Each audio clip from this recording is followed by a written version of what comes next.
kalian sudah aku ceritakan tentang pekerjaanku kan, reporter. Minggu ini aku ajak ketemu dengan temanku ya. Namanya Rao. Hai Rao, lama gak ketemu, gimana kabarmu?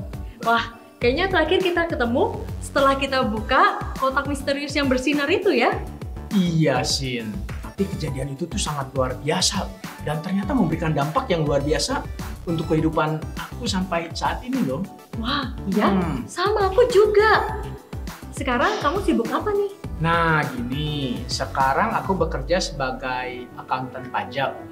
Jadi, akuntan pajak tuh kerjaannya mengumpulkan laporan atau report penghasilan dari sebuah perusahaan, kids.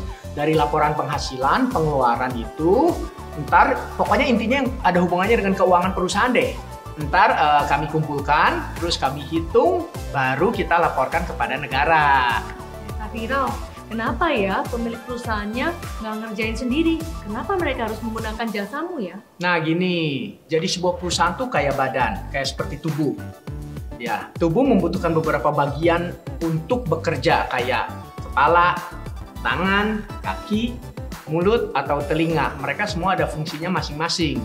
Sama halnya dengan perusahaan yang besar, kids. Tangan akan kesusahan menggantikan pekerjaan kaki untuk berjalan. Begitu juga dengan tugasku. Mungkin kelihatannya kayak pekerjaan yang mudah, tetapi tidak bisa satu orang mengerjakan semua pekerjaannya sendiri. Jadi, supaya perusahaan itu menjadi utuh dan kokoh, kenapa coba? Karena setiap orang punya bagiannya masing-masing. Wah, keren banget ya. Kamu sadar nggak? Itu sama loh dengan kita yang 8 tahun lalu. 8 tahun yang lalu, setiap dari kita mendapatkan karunia dari kotak yang bersinar itu. Kamu ingat nggak? Iya, benar-benar. Dan sekarang, aku baru sadar bahwa hadiah yang kita terima 8 tahun lalu adalah spiritual gift atau karunia rohani. Dan sama seperti Tuhan memberikan talenta yang berbeda buat masing-masing kita, Tuhan juga memberikan karunia rohani yang berbeda untuk masing-masing kita. Iya, benar sekali, Sin. Aku sadar banget bahwa saat itu ketika kita bersama-sama berdoa dan memuji Tuhan, kita seperti membuka sebuah hadiah yang Tuhan persiapkan untuk masing-masing dari kita loh. Dan ketika kamu cerita bahwa perusahaan adalah satu tubuh, aku jadi paham nih tentang talenta dan karunia roh yang kita terima. Setiap talenta dan karunia yang kita terima pasti berbeda-beda.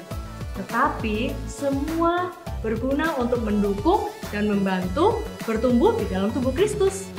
Wah, terima kasih banyak nih, Sin. Jujur, sebenarnya aku tuh udah mulai capek dan sibuk banget sama pekerjaan. Tapi karena kita bertemu dan ngobrol-ngobrol, ternyata aku jadi kayak diingatkan lagi bahwa aku tuh harus lebih mendekat lagi kepada Tuhan. Nah, itulah tujuannya, Rao. Mengapa Tuhan mempertemukan setiap kita di dalam pertemanan? Kita adalah satu tubuh di dalam Kristus. Karena itu, di dalam setiap karunia yang Tuhan berikan, berguna untuk mengingatkan dan mengenalkan lebih banyak lagi tentang Tuhan Yesus dalam kehidupan kita. Sip, Sin. Sekali lagi, terima kasih ya, Sin ya. Sama-sama, Rao. Thank you ya, sudah mau bercerita ke Kids hari ini. Oke Kids, sampai di sini dulu ya. Hari ini kita sudah belajar tentang seorang akuntan pajak dan bagaimana kita adalah anak-anak Tuhan di dalam satu tubuh Kristus. Minggu depan, aku kenalin temanku yang lain ya. Bye-bye.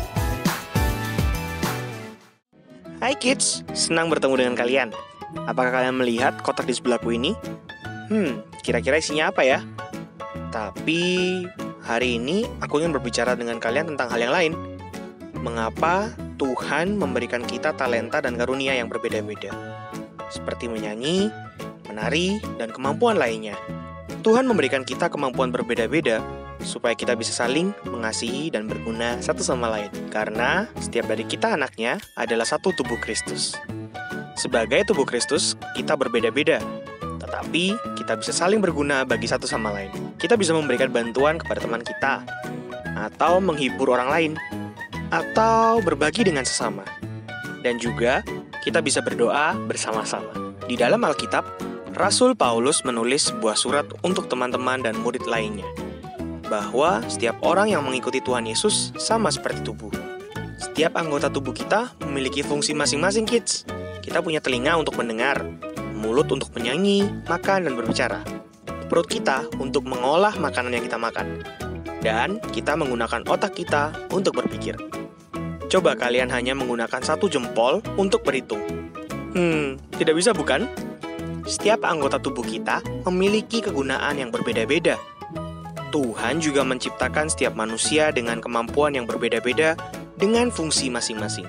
Maka dari itu, kita tidak perlu iri atau menginginkan apa yang dimiliki oleh orang lain. Apapun kemampuan, talenta, karunia yang Tuhan berikan kepadamu hari ini, kita bisa percaya kepada Tuhan karena Tuhan tahu yang terbaik untuk kita. We can trust God with our gifts.